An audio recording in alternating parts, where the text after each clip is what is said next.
नमस्कार, मैं अशोक कुमार पांडे और स्वागत है आपका टीसीएच पर। टाइम्स ऑफ इंडिया में खबर आई है और यह खबर बहुत इंटरेस्टिंग है। खबर यह कहती है कि दुनिया भर में भारत के खिलाफ लगातार नफरत जो है या हेट स्पीच जो है वो बढ़ती चली जा रही है। भारतीयों को लगातार टारगेट किया जा रहा है, यह तो बताने की जरूरत नहीं है। ऑस्ट्रेलिया में जुलूस निकला तो वो बेसिकली भारतीयों के खिलाफ था जो भारतीय वहां जाके रहते हैं, और उसके बाद लंदन में भी जो जुलूस निकला उसमें भारतीयों का मुद्दा बहुत बड़ा था। हालांकि हिंदुस्तान में जो भक्त थे वो इस बात की खुशी मना रहे थे कि जिस बंदे ने निकाला था वो एंटी मुस्लिम है, तो वो मुसलमानों के खिलाफ था, लेकिन माइग्रेंट्स के खिलाफ था। जिन माइग्रेंट्स के घर के सामने से या दफ्तर के सामने से वो गुजरा होगा, कभी जाकर उनसे पूछिए। इसके अलावा सोशल मीडिया पर आप देखते हैं कि लगातार भारतीयों को लेकर खराब पोस्ट, गंदी पोस्ट, रेसिस्ट पोस्ट लगातार पड़ रही हैं। एक अध्ययन यह बता रहा है कि ट्विटर पर 680 पोस्ट निकाल के देखी गई, एंटी इंडिया पोस्ट, और उसकी अगर आप रीच देखेंगे तो वो 281 मिलियन रीच थी। यानी 680 पोस्ट 281 मिलियन लोगों तक पहुंची। यानी आप कह सकते हैं कि ज्यादातर पोस्ट वायरल हुई। अब इसको लेकर बड़ी दिक्कत होगी, इसको लेकर लोग बड़े सवाल पूछेंगे। टाइम्स ऑफ इंडिया भी सवाल पूछ रहा है कि भाई भारतीयों के ऊपर इतना ज्यादा प्रहार क्यों हो रहा है, भारतीयों के साथ इस तरह का व्यवहार क्यों हो रहा है। कहने में बुरा लगता है, लेकिन जरा एक मिनट रुक कर सोचिए कि जो कुछ चल रहा है, क्या उसके लिए भारत के अंदर जो तमाशा हो रहा है वो जिम्मेदार नहीं है। ये तस्वीरें आप देख पा रहे होंगे, ये तस्वीरें इंदौर की हैं। इंदौर को मिनी बॉम्बे कहा जाता था। बॉम्बे केवल इसलिए नहीं है क्योंकि वहां बिजनेस है और बाकी सारा कुछ है। बॉम्बे इसलिए है क्योंकि मेट्रो कल्चर है, सभी धर्मों के लोग वहां पर रहते हैं, और जो रिलेशंस हैं वो इंटर रिलीजनल भी हैं। दोनों धर्मों के लोग मिलकर बिजनेस करते हैं, और भी बहुत कुछ है। पारसी समुदाय बहुत छोटा सा है, उसके साथ भी किसी तरह का भेदभाव नहीं होता है। मुंबई को एक जमाने में इसी बात के लिए जाना जाता था, इंदौर को भी इसी बात के लिए जाना जाता था। लेकिन आप जो तस्वीरें देख रहे हैं वो मुसलमानों के बहिष्कार की है। बाकायदा पोस्टर्स हैं लोगों के हाथ में, जुलूस निकल रहे हैं मुसलमानों के बहिष्कार के। वहां की एक भारतीय जनता पार्टी की सांसद के बेटे ने बाकायदा बयान दिया कि एक बाजार है जहां से मुस्लिम जो काम करने वाले हैं उनको बाहर निकाला जाए।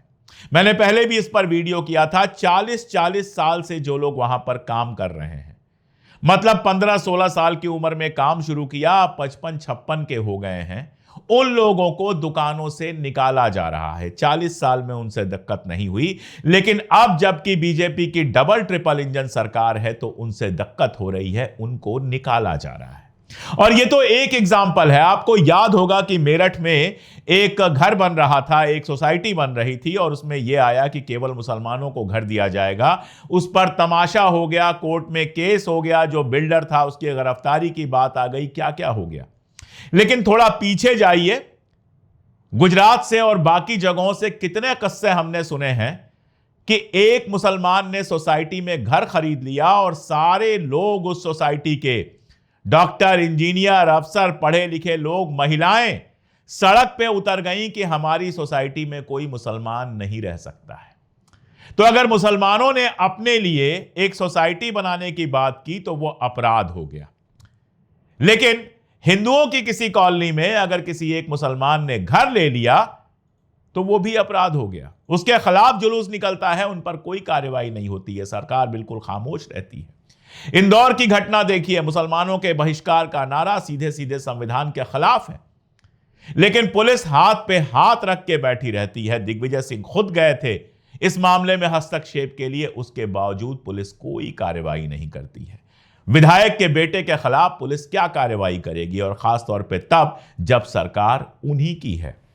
विदेशों में जब मामला उठता है कि अल्पसंख्यकों के साथ भारत में भेदभाव हो रहा है, तब हमारे जो वहां पे प्रतिनिधि होते हैं बड़े ऊंचे ऊंचे स्वरों में कहते हैं कि हमारे यहां ऐसा कुछ नहीं होता। लेकिन यहां तो साफ साफ वो भेदभाव दिखाई देता है।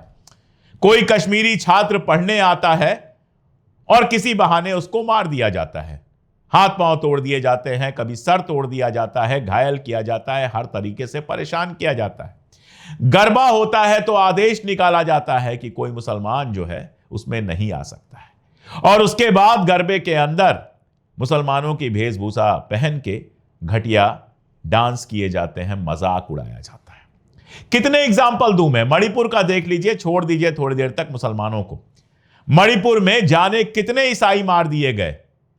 कहीं से कोई आपने सुना कि कोई बड़ा नेता, कोई बड़ा बीजेपी का आदमी खड़ा होकर बोले कि ईसाई अल्पसंख्यकों के साथ जो हुआ वो गलत हुआ? नहीं, आपको नहीं दिखेगा। उसको भी लगातार हिंदुत्व का मामला बनाने की कोशिश की गई। नतीजा यह कि 2-2.5 साल से मणिपुर जल रहा है, अभी भी वहां पर राष्ट्रपति शासन लगा हुआ है। एक और अल्पसंख्यक समुदाय है बौद्ध, जो अभी तक बचा हुआ था। लद्दाख में रहने वाले बौद्ध, सोनम वांगचुक की गिरफ्तारी के बाद आप उसको भी विलन बना रहे हैं। और मुसलमानों के खिलाफ तो कोई गिनती ही नहीं है। ट्रेन में कोई नमाज पढ़ ले तो उसकी लिंचिंग हो जाएगी। ट्रेन में किसी के टिफिन में नॉनवेज निकल जाए तो लिंचिंग हो जाएगी। रोज भारतीय जनता पार्टी का कोई नेता बयान देगा, मुसलमानों से सामान ना खरीदें, उनका बहिष्कार करें। जिनको इतिहास पता है उनको हिटलर का जमाना याद आएगा। वहां भी यहूदियों के खिलाफ इसी तरह परसिक्यूशन शुरू हुआ था कि उनकी दुकानों से सामान ना खरीदें, अपनी दुकानों से उनको सामान ना खरीदने दें, नौकरी ना करने दें, वगैरह वगैरह। लेकिन मैं बड़े शान के साथ कह सकता हूं कि भारत और जर्मनी में जमीन आसमान का फर्क है। भारत में आज भी न केवल हमारा विपक्ष सेकुलर है, बल्कि हमारे देश के नागरिकों का, बहुसंख्यक नागरिकों का बड़ा हिस्सा भी सेकुलर है, जो इस तरह की बेवकूफ़ी की बातों को नहीं मानता है। लेकिन सवाल तो यही है कि सत्ता पक्ष जो है वो तो ये सब कर रहा है। वेज नॉनवेज पर आपके यहां विवाद हो जाएगा। अभी मैं पढ़ रहा था, मुझे हंसी आई कि बंगाली दुर्गा पूजा का कोई पंडाल था, वहां नॉनवेज बिक रहा था, वहां जाके लोग तमाशा करने लगे। इनको पता ही नहीं है कि बंगाल की परंपरा में आप कहीं भी जाएं, किसी भी शहर में जाएं, अगर बंगालियों का दुर्गा पूजो पंडाल होगा तो वहां पर आपको एग रोल भी मिलेगा, चिकन रोल भी मिलेगा, मटन रोल भी मिलेगा। यह इतना बड़ा देश है कि यहां अलग अलग तरीके की संस्कृतियां होती हैं, लेकिन कुछ लोग एक ही तरह की संस्कृति लागू करने की कोशिश करते हैं। जमीन पर जो हो रहा है वो तो आप जानते हैं। किस मुंह से दुनिया के सामने मैं कहूं कि हमारे यहां भेदभाव नहीं होता है, जबकि एक पूर्व मंत्री, पूर्व सांसद, रामपुर के बड़े नेता आजम खान साहब को मुर्गी चोरी जैसे आरोप में जेल में सड़ाया जाता है। दुनिया में कहीं ऐसा नहीं होता होगा कि 2 साल से ज्यादा वो जेल में पड़े रहते हैं ऐसे बेकार के आरोपों के चलते। उनकी गलती यह कि उन्होंने एजुकेशनल इंस्टीट्यूट बनवाया। अगर मस्जिद बनवाते तो शायद नहीं होता। आप देखिए, अयोध्या में फैसला आता है राम मंदिर बनने का। चंद्रचूड़ साहब जो कह चुके हैं उस पर तो मैं क्या बात करूं। उस पर एक प्रोफेसर साहब ने कहा है, ला के बड़े विद्वान ने, कि इस पर तो सुप्रीम कोर्ट में रिव्यू पिटीशन लग सकती है उस पूरे फैसले पर। लेकिन अभी उसको छोड़ दीजिए। उस फैसले का एक और हिस्सा था जिसको सब लोग भूल चुके हैं, कि मुसलमानों को जमीन दी जाएगी मस्जिद बनाने के लिए। अभी बीच में एक आरटीआई से जानकारी यह लगी थी कि मुसलमानों को जो जमीन देने की बात की गई थी, जिन डिपार्टमेंट्स के पास जमीन है वो दे ही नहीं रहे हैं। तो मंदिर बन के तैयार हो गया, लेकिन मस्जिद का कहीं नामो निशान नहीं है, बावजूद इसके कि सुप्रीम कोर्ट का आदेश था। बुलडोजर आप देख लीजिए, बरेली में आई लव मोहम्मद के नाम पर विवाद होता है, और अब ये आ रहा है तौकीर रजा के रिश्तेदारों के घर बुलडोजर चल रहा है, उनके घर बुलडोजर चल रहा है। सुप्रीम कोर्ट का फैसला है कि 6 महीने की नोटिस दिए बिना, बाकी सब कुछ किए बिना, उसको अदालत में जाकर अपनी बात रखने का मौका दिए बिना आप बुलडोजर नहीं चला सकते हैं। लेकिन बुलडोजर चल जाते हैं। मुसलमानों के घर जब बुलडोजर चलना होता है तो चल जाते हैं। यह तो रहा जमीन का सवाल। जमीन पर रोज जो तमाशा हो रहा है वो तो है ही। जरा आप देख लीजिए सोशल मीडिया पर, हमारे जैसे लोग अगर इस तरह की चीजों के खिलाफ लिखें तो गाली पड़ती है, मुसलमान होगा, कटुआ होगा। मुसलमान होना कोई अपराध है? मैं एक हिंदू के घर पैदा हुआ इसलिए हिंदू हूं। अगर किसी मुसलमान के घर पैदा होता तो मुसलमान होता। ट्विटर पर अपने नाम के साथ आप अंग्रेजी में नाम लिखिए तो कोई आपको नहीं कहेगा आप ईसाई हैं। लेकिन अगर उर्दू में अपना नाम थोड़ा सा लिख दीजिए तो उसके बाद उर्दू भी मुसलमान हो गई। जिस भाषा में रघुपति सहाय, फिराक, गोरखपुरी जैसे शायर हुए हैं वो मुसलमानों की भाषा हो गई। राहुल गांधी को सीधे सीधे बीजेपी का प्रवक्ता बैठकर टीवी चैनल पर गोली मारने की धमकी देता है और इस देश में वो खबर नहीं बनती।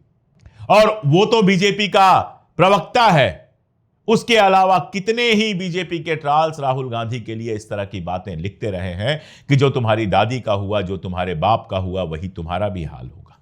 ये टेरर धमकियां सीधे सीधे सोशल मीडिया पे दी जाती हैं। गजा के बच्चों के मरने की खबर आती है और उसको जाकर लोग सेलिब्रेट करते हैं, मजा लेते हैं, खुश होते हैं। इंसान तो हो ही नहीं सकते, क्योंकि कोई इंसान किसी बच्चे के मरने पर खुश नहीं होता, लेकिन होते हैं। दिन रात ट्विटर पर बैठकर आई सपोर्ट इजराइल करते हैं, जबकि इजराइल से उनका कोई लेना देना नहीं है, यहूदियों से उनका कोई लेना देना नहीं है। अगर ये भक्त कभी जाएंगे इजराइल तो इनको भी उसी भेदभाव का सामना करना पड़ेगा जिस भेदभाव का सामना वहां बाकी लोग करते हैं।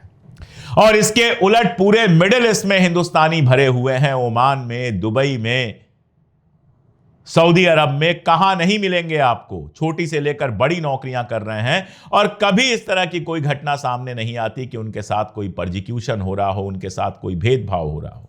लेकिन जाकर खड़े होंगे उस इजराइल के साथ जो दुनिया भर में विलन बना हुआ है, उसका साथ देते हुए गजा के लोगों की मौत का जश्न मनाएंगे, गजा के लोगों को गालियां देंगे, अरबों को गालियां देंगे। बहुत सारे तो ऐसे केस आए कि नौकरी कर रहे हैं दुबई में, मस्कट में, और मुसलमानों को गालियां दे रहे हैं। जिनकी रोटी खा रहे हैं, जिनका नमक खा रहे हैं, उनको गालियां दे रहे हैं।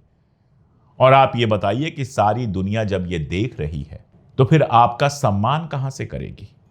और यही नहीं रह गया है, जो विदेशों में रह रहे हैं, यूरोप में रह रहे हैं, शानदार जिंदगी जी रहे हैं, जिनको सारे सुख मिल रहे हैं मॉडर्न लाइफ के, वो यहां का जो तमाशा चल रहा है उसमें हिंदू राष्ट्र बनाने की बात करते हैं। जापान की वो महिला याद है ना, जापान में हम इसलिए सुरक्षित महसूस करते हैं क्योंकि मोदी जी हैं। अभी एनसीआरबी की रिपोर्ट जो भारत सरकार बनाती है, कोई कम्युनिस्ट या कोई वामपंथी नहीं बनाता है, कोई सोरोस भी नहीं बनाता है, भारत सरकार बनाती है एनसीआरबी की रिपोर्ट। वो बताती है कि देश में उत्तर प्रदेश, योगी आदित्यनाथ का उत्तर प्रदेश नंबर 1 है। किस मामले में? महिलाओं पर अत्याचार के मामले में। और जापान में बैठ के वो कहती हैं कि जापान में सुरक्षित है मोदी जी के लिए। यूपी की महिलाएं, मध्य प्रदेश की महिलाएं, बिहार की महिलाएं, गुजरात की महिलाएं मोदी जी सुरक्षित नहीं कर पाते हैं, जापान में बैठ के सुरक्षित कर देती हैं। वो जापान में बैठकर सुरक्षित कर देते हैं उनको। आप बताइए, कोई जापानी अगर ये स्टेटमेंट पढ़ेगा तो उसको कैसा लगेगा कि रहते हमारे यहां हो, खाते हमारी हो और गा रहे हो मोदी जी की। यहां इतनी सुरक्षा मिली है, हमें उसका श्रेय देने की जगह मोदी जी को श्रेय दे रहे हो। कैसा लगेगा? क्या करेगा वो? क्या सोचेगा भारतीयों के बारे में? आप सोचिए कि जब कोई यूरोप का बंदा पढ़ता होगा इस तरह की खबरें, इस तरह की गालियां सोशल मीडिया पर, तो क्या इमेज बनती होगी। और उसके बाद रेपिस्ट की इमेज तो बनाई दी है हमने। कोई विदेशी महिला घूमने चले आए, उसके साथ जो व्यवहार होता है दुनिया देख रही है। तो आप जब इतनी नफरत करेंगे, आपके ट्रॉल, सत्ताधारी पार्टी के ट्रॉल्स जो हैं, उनके चाहने वाले जो हैं, वो दिन रात इतनी नफरत फैलाएंगे तो दुनिया में इज्जत कहां से मिलेगी। दुनिया में आपको अगर रेसिस्ट नहीं कहा जाएगा तो क्या कहा जाएगा। अगर आप अपने अल्पसंख्यकों के खिलाफ हमेशा घटिया हरकत करेंगे तो दुनिया के दूसरे देशों में जहां आपके लोग अल्पसंख्यक हैं, उनकी आवाज उठाने का आपको कोई हक नहीं है।